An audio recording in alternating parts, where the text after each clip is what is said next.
রাজধানী ঢাকা শহরে বিশেষ করে পুরান ঢাকায় মুঘল আমলে যতগুলো পুরাতন প্রাচীন মসজিদ রয়েছে তার মধ্যে এই খান মোহাম্মদ মেধা মসজিদ অন্যতম। আলহামদুলিল্লাহ এই ৩০০ বছরের পুরনো মসজিদটা ঘুরে ঘুরে দেখলাম প্রথমবার। খুব ভালো লাগতেছে। আপনাদের মধ্যে কারা কারা এই সুন্দর জায়গাটা ঘুরে দেখেছেন অবশ্যই কমেন্ট করে জানাবেন।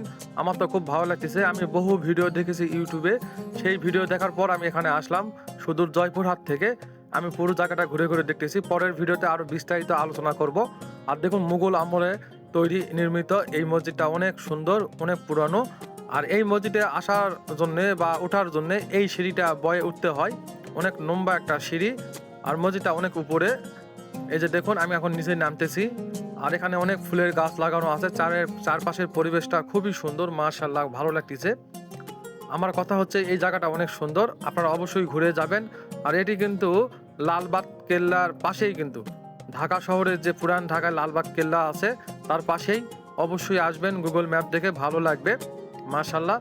আর এখানে আশেপাশে অনেক পুরাতন মসজিদ রয়েছে, যেমন তারা মসজিদ রয়েছে, লালবাগ কেল্লার মসজিদ রয়েছে, এই যে খান মোহাম্মদ মেধা মসজিদ রয়েছে, আরও আশেপাশে অনেক মসজিদ রয়েছে। তার মধ্যে এই জায়গাটা অনেক